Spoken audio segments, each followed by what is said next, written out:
الحمد لله وكفى وسلام على عباده الذين اصطفى أما بعد أعوذ بالله من الشيطان الرجيم بسم الله الرحمن الرحيم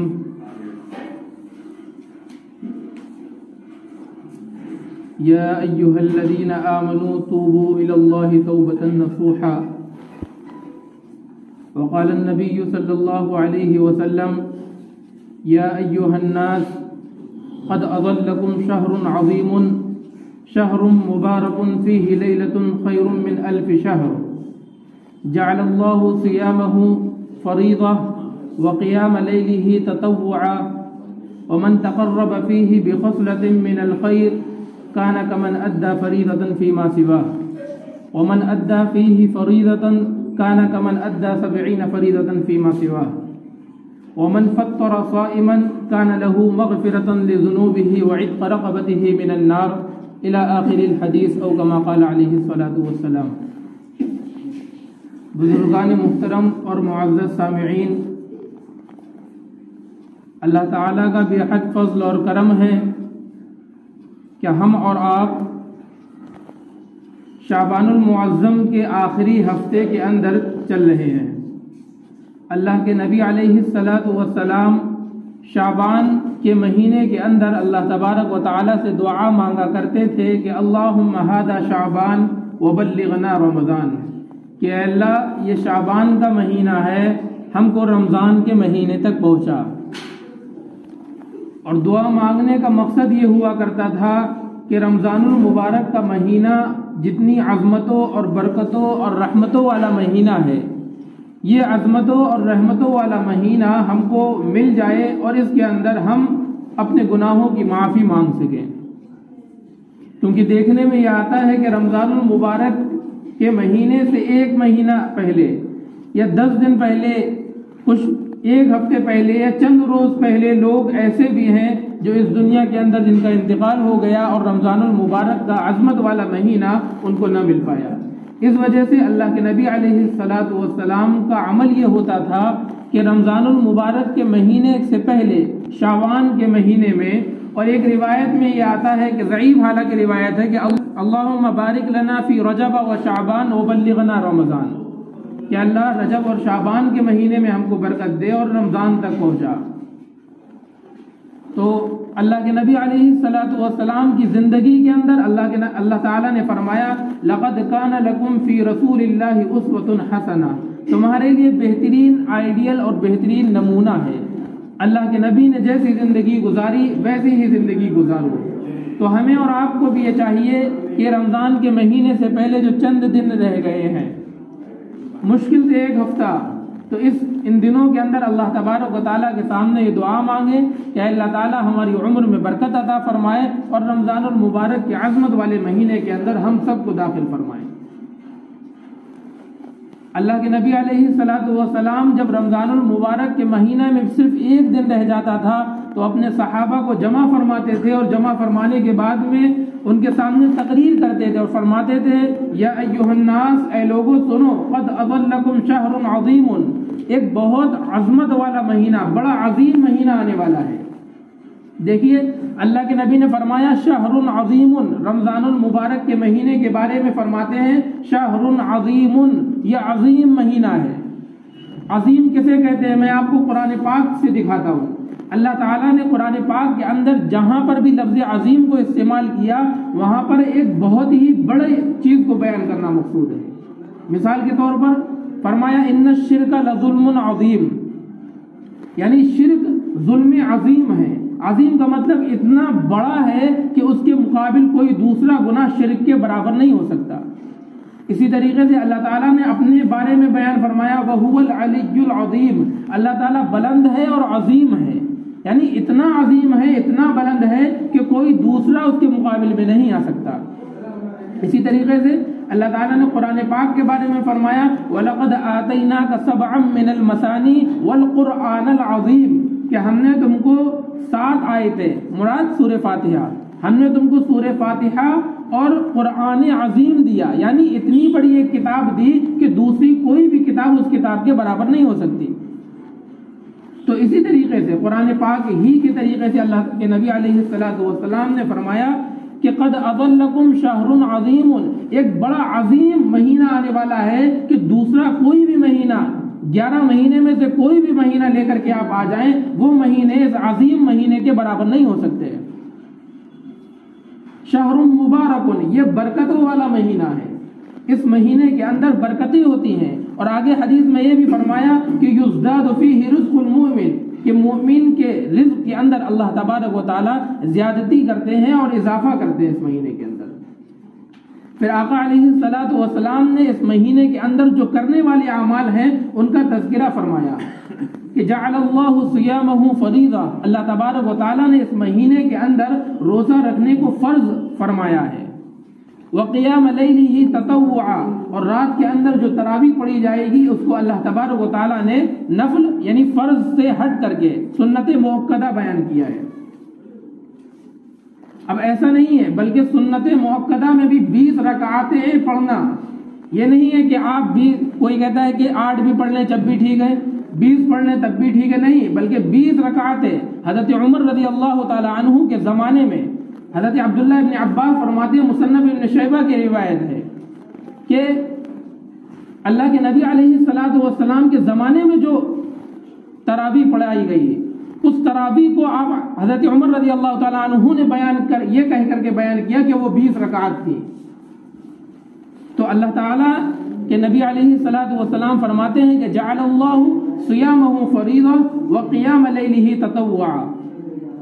اس سے اور آگے بڑھ کر اللہ کے نبی فرماتے ہیں من تقرب فیہ بخصلۃ من الخیر، کہ کوئی بھی نیکی کا کام، کوئی بھی نفلی کام، نفل عبادت ہو، نفل کام ہو، کسی کی مدد ہو، کوئی بھی نفل کام اگر کرے گا تو اللہ کے نبی فرماتے ہیں کان کمن ادى فریضۃ فیما سواہ، کہ رمضان کے علاوہ دیگر مہینے کے اندر اگر کوئی بندہ فرض کو ادا کرے گا تو جتنا فرض کو ادا کرنے پر ثواب ملتا ہے اتنا ہی ایک نفل کو ادا کرنے پر بھی ثواب ملے گا۔ ومن ادى فیہ فریضۃ، اور جو کوئی فرض ادا کرے فرماتے ہیں کان کمن ادى 70 فریضۃ فیما سواہ، دیگر مہینوں کے اندر 70 فرض ادا کرنے کا جو ثواب ملے گا اللہ تعالی رمضان المبارک کے مہینے کے اندر ایک فرض ادا کرنے کا ثواب وہ عطا فرماتے ہیں۔ فرمایا ومن فطر صائما، جو شخص کسی مسلمان کو جو روزے دار ہو اس روزے دار کو روزہ افطار کرائے تو اللہ تعالیٰ مغفرۃ لذنوبہ، اس کے گناہوں کی مغفرت فرما دیتے ہیں اور جہنم سے چھٹکارا عطا فرماتے ہیں۔ کیونکہ صحابہ کے اندر بعض صحابہ ایسے بھی تھے جن کے پاس میں پیسوں میں بہت وسعت تھی، بعض صحابہ فقیر بھی تھے، تنگ دست بھی تھے، لیکن صحابہ کی یہ خواہش ہوا کرتی تھی اللہ کے نبی جو بھی بیان فرمائے ہمارا عمل اس کے اوپر ہو۔ تو صحابہ نے فوراً پوچھ لیا اے اللہ کے نبی، ہم میں سے ہر شخص ایسا نہیں ہے جو روزے دار کو روزہ افطار کرا سکے، تو ہم اس ثواب کو کیسے حاصل کر سکیں گے؟ تو اللہ کے نبی علیہ السلام نے فرمایا کہ اگر تم نے ایک کھجور بھی کسی روزے دار کو کھلا دیا، اگر تم نے پانی بھی کسی روزے دار کو پلا دیا تو تمہیں یہ ثواب عطا ہو جائے گا۔ یعنی روزے دار کا روزہ افطار کرانے میں یہ قید نہیں ہے کہ آپ کسی بڑے ہال کو بک کریں اور اس کے اندر تقریباً 100-200 لوگ کو بلا کر کے اور بڑی عظیم الشان پارٹی کریں، بلکہ کسی بھی ایک روزے دار کو ایک روزہ افطار کے بقدر بلکہ ایک کھجور کے بقدر ہی روزہ افطار کروا دیں، اللہ کے نبی نے فرمایا کہ اس کو یہ ثواب حاصل ہو جائے گا۔ پھر اللہ کے نبی علیہ السلام اس مہینے کی عظمت کو بیان کرتے ہوئے مزید فرماتے ہیں وَهُوَ شَهْرٌ أَوَّلُهُ رَحْمَةٌ وَأَوْسَطُهُ مَغْفِرَةٌ وَآخِرُهُ عِتْقٌ مِّنَ النَّارِ، کہ پہلا عشرہ رحمت کا ہے، درمیانی عشرہ مغفرت کا، اور آخری عشرہ جہنم سے چھٹکارے کا ہے۔ اور حضرت مولانا عبد القادر جیلانی رحمۃ اللہ علیہ یہ بیان فرمایا کرتے تھے کہ رمضان المبارک کے جو لفظ ہیں اردو کے را میم ضاد الف نون، یہ لفظ خود ہی بتاتے ہیں کہ رمضان کا مہینہ کیا ہے۔ ان کے سوانے میں لکھا ہے کہ وہ بیان فرمایا کرتے تھے رمضان کی را یہ بتاتی ہے کہ رمضان کا مہینہ رحمتوں والا مہینہ ہے، اللہ تعالیٰ کی جانب سے اس مہینے کے اندر رحمتیں نازل ہوتی ہیں۔ رمضان کا میم یہ بتاتا ہے کہ یہ مہینہ مغفرت والا مہینہ ہے، اللہ تعالیٰ اس مہینے کے اندر مغفرت فرمایا کرتے ہیں۔ ایک روایت کے اندر ہے ہر رات رمضان المبارک کے مہینے کی ہر رات اللہ تعالیٰ 60,000 لوگوں کی مغفرت فرماتے ہیں. اور جب رمضان کے مہینے کی آخری رات آتی ہے جسے ہم چاندنی رات کہتے ہیں، جس میں عام طور پر اکثر لوگ غافل رہتے ہیں، اللہ کے نبی نے فرمایا یہ 300 دن 60,000 کر کے جتنے لوگوں کی مغفرت ہوتی ہے مجموعی طور پر اللہ تعالیٰ اس رات کے اندر مغفرت فرما دیتے ہیں. اسی طریقے سے فرماتے ہیں کہ رمضان کی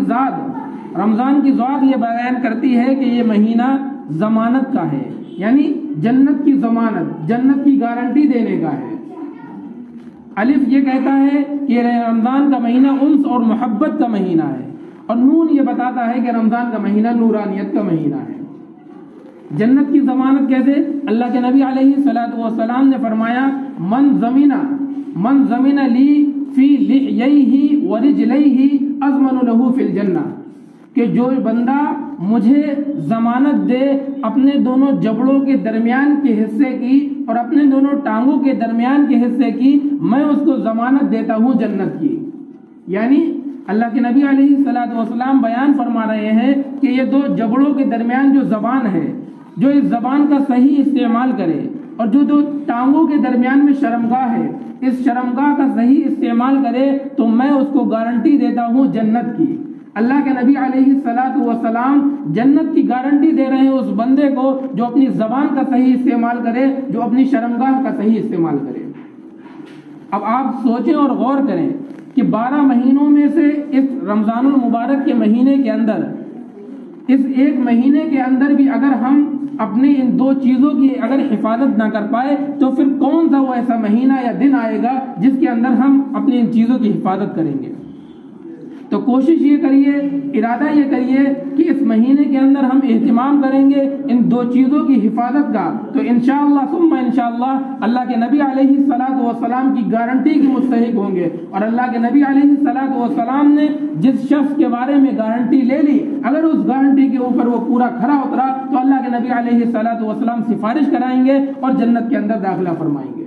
تو اس ایک مہینہ یہ ہمارا ٹریننگ کا مہینہ ہے، یہ ہمارا عملی مشق کا مہینہ ہے. اس مہینے کے اندر ہمیں عملی مشق کرنی ہے، ہمیں ٹریننگ کرنی ہے، اور اس ٹریننگ کے بعد میں 11 مہینے اسی طریقے سے گزارنے ہیں. اللہ کے نبی علیہ الصلوۃ والسلام فرماتے ہیں کہ اس مہینے کے اندر روزہ اللہ تعالیٰ نے فرض فرمایا ہے. تو دیکھیے روزے کے اندر ہمیں اپنے تمام اعضاء کی حفاظت کرنی ہے، زبان کی حفاظت کرنی ہے، اس سے جھوٹ نہیں بولنا ہے، اس سے گالی نہیں دینی ہے، اس سے غیبت نہیں کرنی ہے، کسی پر بہتان نہیں لگانا ہے، کسی کی عزت نہیں اتارنی ہے، کسی کی بے عزتی نہیں کرنی ہے، کسی کو ذلیل نہیں کرنا ہے. اور جو چیزیں زبان سے کہنا منع ہے وہی چیزیں کانوں سے سننا بھی منع ہے. جھوٹ بھی سننا منع، گانا بھی سننا منع، غیبت بھی سننا منع، کسی کی بے عزتی ہو رہی ہو اسے بھی سننا منع. تو جو چیزیں زبان سے اللہ کے نبی علیہ الصلوۃ والسلام نے روکا ہے اور ان چیزوں سے کانوں کو سننا بھی منع ہے. اسی طریقے سے آنکھوں کی حفاظت کریں، دل کی حفاظت کریں، دل کو پاک اور صاف رکھیں. اگر کوئی بندہ ایسا نہیں کرتا ہے تو اللہ کے نبی علیہ الصلوۃ والسلام نے فرمایا کہ اس کو بھوکا رہنے سے کوئی بھی ثواب نہیں ملے گا. واقعہ مشہور ہے کہ ایک عورت اللہ کے نبی علیہ الصلوۃ والسلام کے زمانے کے اندر بہت ہی کثرت سے روزہ رکھا کرتی تھی، عبادت کیا کرتی تھی. اس کا آخری وقت آیا اور سانس لینا مشکل ہو رہی تھی، روزے کی حالت میں تھی. اللہ کے نبی علیہ الصلوۃ والسلام کے پاس میں لایا گیا. آپ نے بیان کیا کہ اس سے کہو کہ اپنے ہاتھ کو حلق میں ڈال کر کے الٹی کرے. چنانچہ اس نے الٹی کری تو اس کے الٹی میں سے گوشت کے لتھڑے نکل کر کے آئے.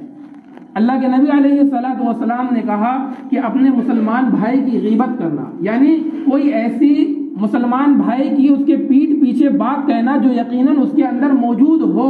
اس کے عیب کو پیٹھ پیچھے بیان کرنا، یہ ایسا ہے جیسا کہ اپنے کسی مسلمان بھائی مردار کے گوشت کو کھانا.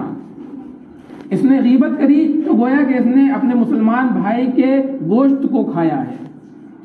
اسی طریقے سے بہت ہی ایک اہم عمل ہے رزق حلال کا. اس مہینے کے اندر کم از کم حلال رزق استعمال کریں،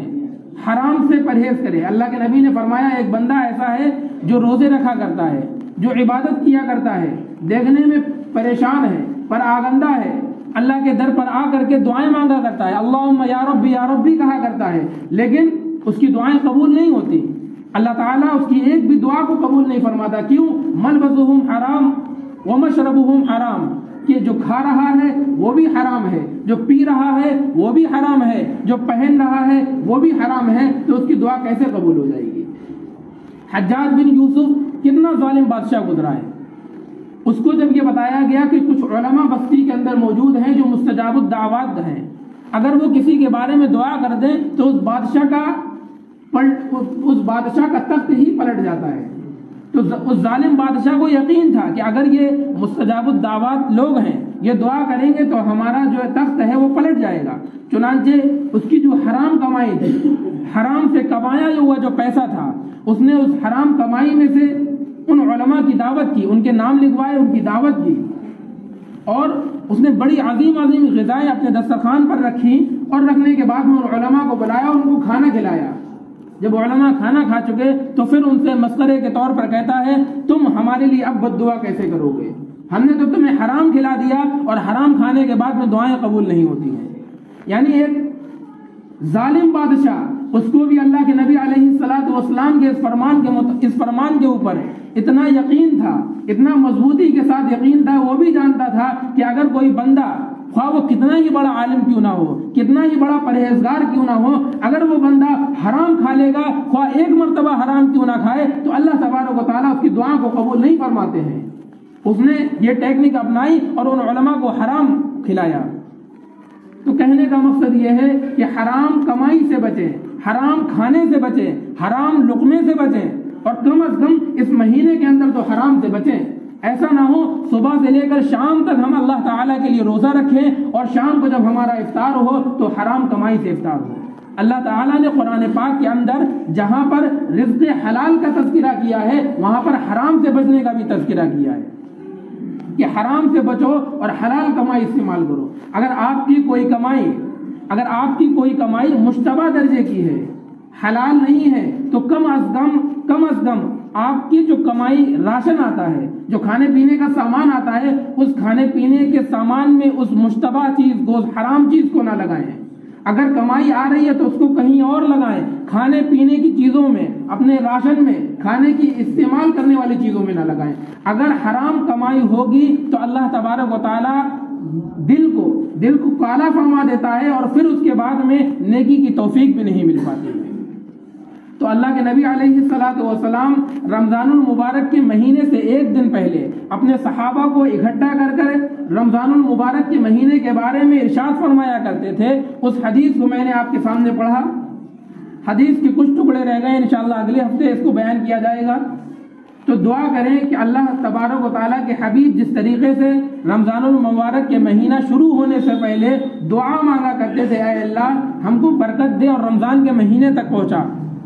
ایسے ہی ہمیں اور آپ کو چاہیے اللہ تعالیٰ سے دعا کریں، اپنے گناہوں کی معافی مانگیں،